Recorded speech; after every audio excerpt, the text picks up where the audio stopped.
Hey guys, welcome back to the classical guitar lesson series. In this video we are looking at Leo Brouwer's study number 5 from the newer set of studies. So Homage Tarrega.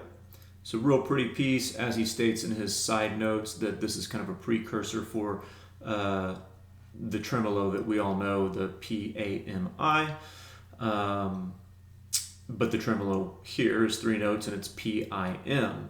And tremolo is one of those things that personally I can't do very well, but even just working on it can give you a much more enhanced understanding of your technique and just physicality and movement on the guitar.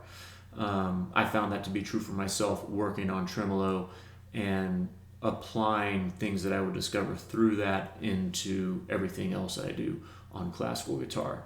Tremolo is one of those things that just requires absolute clean technique and is very unforgiving in that regard. So in that way, I'd say this piece can be deceivingly difficult, maybe, because you want to try and get a nice balance between what you're playing with your thumb and what you're playing with your IM repeated notes on that open E string.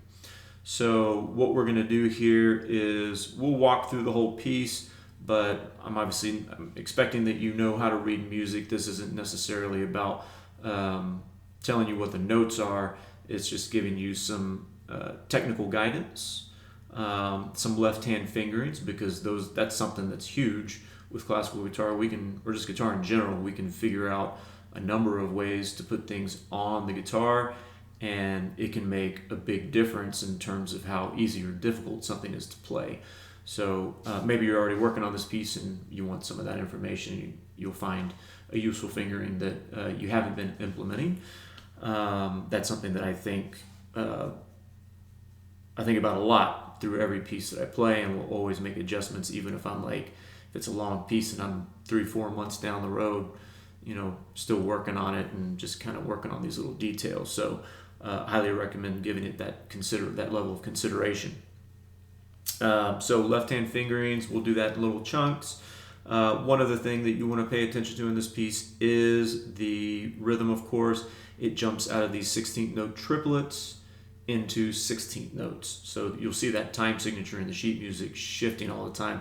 I wouldn't worry about that too much. I mean, you want to find a nice groove with the piece, but keeping, he'll say, 8th note from the 16th note triplet section equals the 8th note in the 16th note section, where it becomes more of 2s than 3s.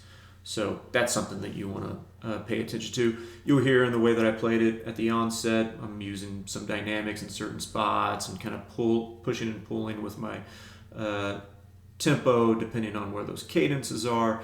There's a lot of room for playing around with that, and doesn't mean you have to follow what I'm doing, just some suggestions there. And that is it. So let's jump right in. All right, so first thing I would recommend doing here is just getting the left hand on that first chord that we're going to run into and just kind of practicing, or you could do it without the chord, but we'll just pull something from the context of the music, but you could just use open strings if you wanted, and play around with just getting this PIM tremolo initiated and thinking how you want to execute this movement. So I would just start very slow. One recommendation I would make is to always let that thumb fall down into the index finger, and not pressing down, right? Not dropping with a lot of weight, but just making sure that it is relaxed, because you don't want to pluck a bass note, stop that movement, and then be stuck out here because you're going to be holding a lot of tension in that right hand, which is something that you always want to avoid, but in particular with tremolo, you can't have any tension. So that would be something to watch out for. And that can feel a little awkward when you're always going back to that 6th string. So just kind of finding that path of going through the 6th string or whichever string you're going to, and just falling into I, P falling into I, not with pressure, just going there, relaxing and letting the other fingers move. And then just starting to work your way through this chord. So if we just do this without the IM tremolo portion, I just got to getting that thumb used to that movement.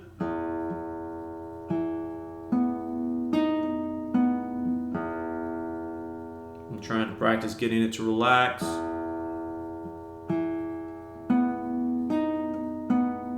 And then starting to slowly implement I and M.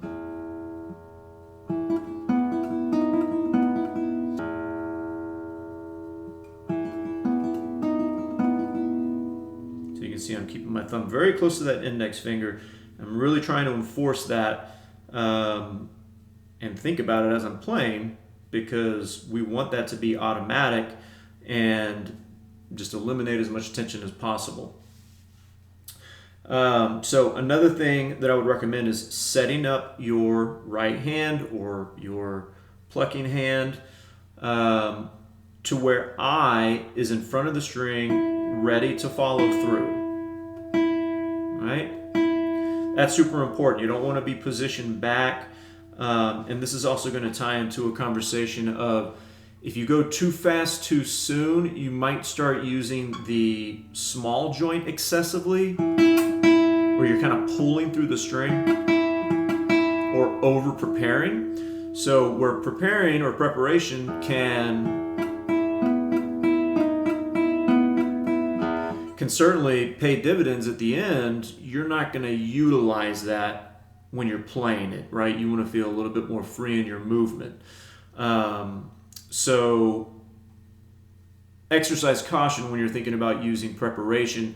And I don't mean that it's not worth doing that. It's just you don't want that to be the way that you understand the movement. It's just teaching the fingers where they need to be. So there's some things that we play that will absolutely use preparation when we're performing it. But with something like this, it's not going to be very strict preparation. We also have to feel very precise about the movement, of course, and where I and M are making contact with the string. So that's quite a bit to think about just for one little pass through an arpeggio here with the tremolo. So just to reiterate, set up the right hand so that the index is in front of your E string so you can push through it, right? Let the thumb fall and relax as it plucks each of those notes in the arpeggio. And think about the point of contact a lot as you follow through. Make sure you're not tightening up anywhere. This is a great study for just practicing relaxation and breathing as you're playing. It might give you a reason to think about, the shape of your nail potentially. It's complicated to say 100% consistent with how you shape your nail, but we can always get pretty close. But when you try, if this is something that's new for you and you're having a hard time getting through the string and you're having to change your hand position a lot, it might have something to do with the fingernail shape. So think about those things individually as you're playing. Like, you can always take just a real small portion out of a piece of music before trying to go and learn all the notes, and just work on the technique at hand, because that's really what you're going to be doing throughout the piece. So why not get more familiar with that rather than trying to rush through the music, right? Whether a piece of music is an etude or not, I personally will treat little pieces, phrases or a measure or two in a piece of music as exercises. And that's, when something becomes technically difficult, complicated, that is what you want to do. Just extract it out of the piece, turn it into a warm-up. So that's why I'm talking about this so much and giving you things to think about, because if you're going into playing the piece with those things in mind, you're going to be very cognizant of that and putting your best foot forward rather than just jumping in and kind of, hey, can I find all the notes? So as I was saying earlier, make sure you're just taking it slow and that your hand is set up the same way each time you play as you start to find, that proper positioning. And don't go too fast too soon, because you might end up getting the wrong articulations, dynamics. You might start cutting some strings off. It's not really the groove that we want. We don't want to just force that hand through. We want to feel very controlled. And as we start to pick this up, we want to make sure that arpeggio is staying dynamically above the E string with IM. So it just sounds like it's just ringing underneath, almost like one note.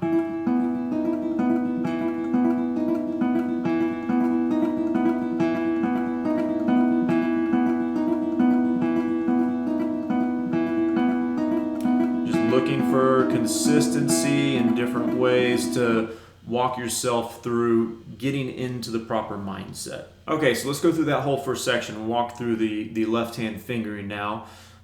There's going to be plenty of repetition in there, so I'll call out things that I think are worth pointing out. Otherwise, I'll just kind of go slow and you can see what fingers I'm using. So starting out with 1, 3, and 4 here on E, B, and D sharp there.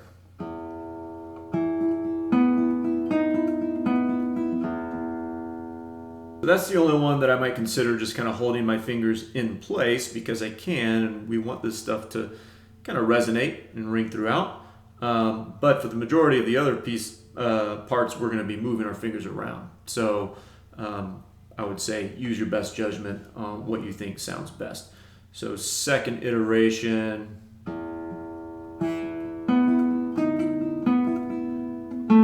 Going down to A there with finger 1. And then B back with finger 3. Nothing surprising there. We just got to walk finger 1 from string 4 to string 3, and then A with finger 1, E, finger 4, D sharp with finger 3, open B, A, B with finger 4. That's important because you're going to have to grab C sharp there, right? So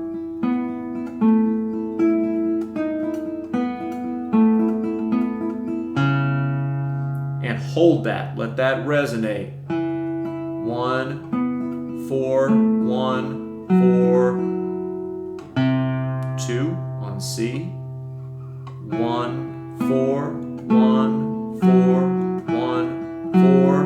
And then here's another part where I want this B to ring out and sustain like the C sharp, the C, the low E. I'm going to use a hinge bar to that B so I can get that A on string 3 and not have to either use a very awkward fingering, moving around, potentially losing some notes, or losing the sustain of my bass note, okay? So that was coming from the C. Hinge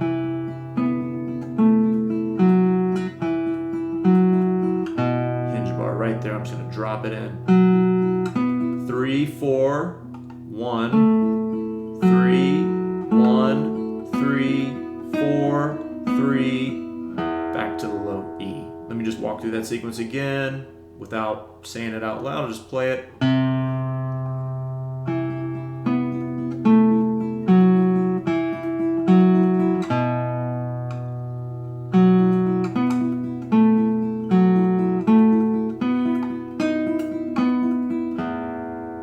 Starting all over here.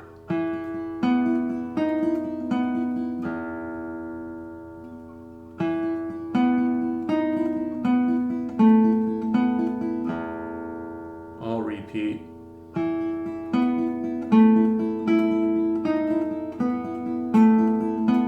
So I use the same fingering there. Now we're going into the section where that groove changes. He says the 8th note from the first section equals the 8th note in the second section. So where we had 16th note triplets, da da da da da da da da da da da da. Now it's 2 16th notes per 8th note, da da da da da da da da da da da. Right? So be conscious of that. The triplet 16th notes equal the 2 16th notes in that next section. Okay? So we're kind of changing gears here. So I'm going to go thumb, middle. So that's going to be all the way through this section. Thumb is going to be walking on strings 5, 4, 3, and 2, while my M is hitting string 1 open. You can see the fingering I'm using there. I'm going to continue to use that same fingering. Open, 3, 1, 3, 4, 3, back to open. And it just keeps on shortening up. 1, 3, 4, 3, open. 3, 4, 3, open. 4, 3. Now I've got my third finger already set up for this next section. Just a bunch of B's, right? There's one thing that he notates in there very specifically. That's going to feel maybe not awkward, but you just got to think about it, because it would be very natural to continue to alternate the way that you're alternating.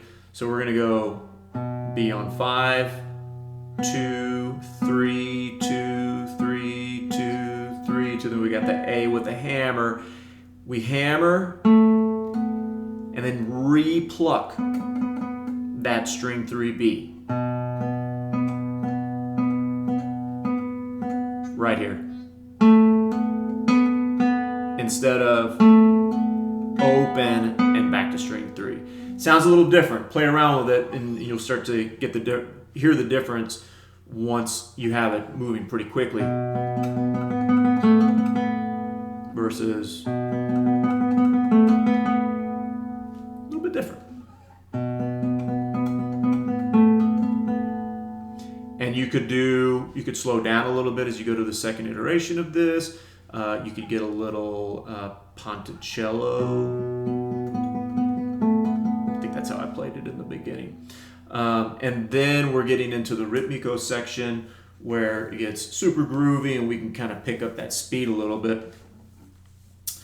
Okay, so that was coming out of here.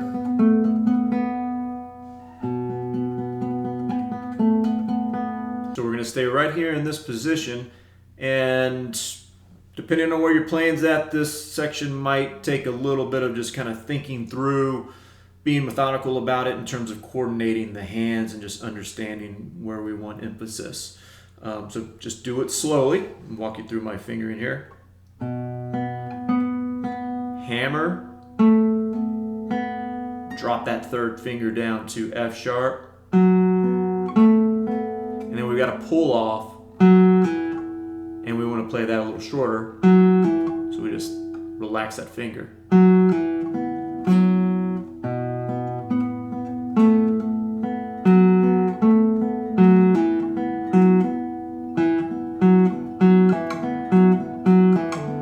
Watch those articulation markings. That's going to really bring this section alive.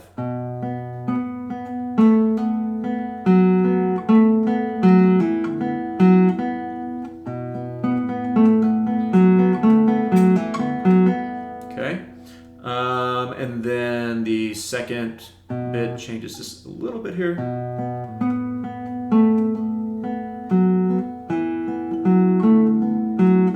Last two notes staccato. So instead of going from F sharp to A, we're going F sharp to E.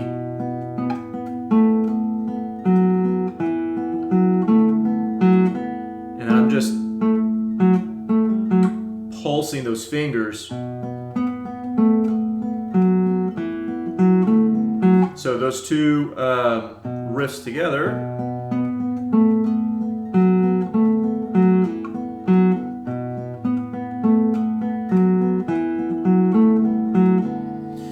Then we move over here to G's, G octave shape. So it's the exact same thing here. I play it the exact same way. He has it written, I think, in the music to do it a little differently. I don't really see the point in that, so sorry, Mr. Brouwer. But I do it the same way, and that, if the music is not suffering and I can lean into those sequences and patterns a little bit. It just makes sense. Yeah, just to not confuse the matter and make it more difficult than it needs to be. So we're going to do the exact same thing here. I use all the same fingering.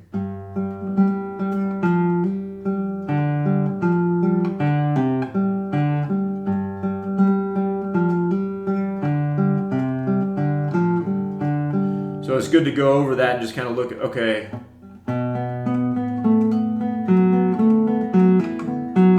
let's do that over here. Sorry. And then the second one was.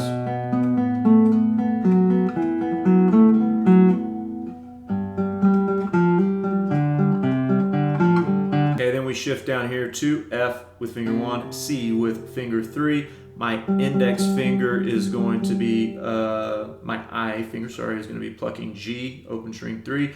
And I've got finger 4 right here ready for F natural on string 4. And I also have D, open D in there, so I can't have that down yet.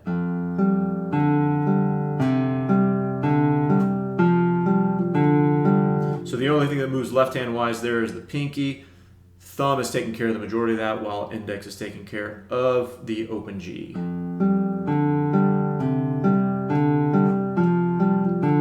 So if I'm just counting my, calling out my P notes, F, D, C, D, F, D, and then we're going to repeat that, but we're going to scoot the index finger up, finger 1 up to F sharp, and then finger 4 is going to be ready for F sharp here. Same thing in the right hand.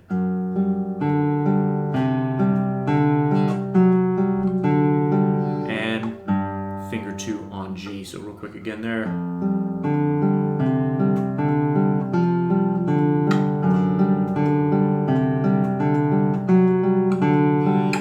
And you can get really dramatic there, really bring it out, and then we're coming right back in after the G to our tremolo.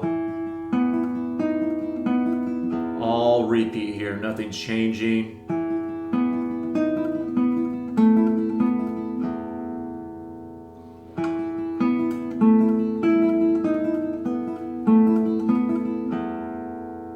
And then we're just going to let it fade out right here. And just let it sustain. And that is it. Thank you so much for watching, guys. I hope you get something out of the left-hand fingering and the notes that I'm sharing about how to think through the right hand, the tremolo. It's not the easiest thing, I'd say. You know, the etude in total is not like some super difficult piece, but the control in the right hand that you have to commit to and feel comfortable with is definitely a high-level thing, I'd say. And that's just going to help you with everything else that you do, just like I was saying about like a full-on tremolo. So have fun playing that. Try various tempos, but like I said, initially start slow. Slow practice is the best way. It will get you what you want much sooner, even though that seems counterintuitive, because we really have to give heavy focus on technique, especially with classical guitar.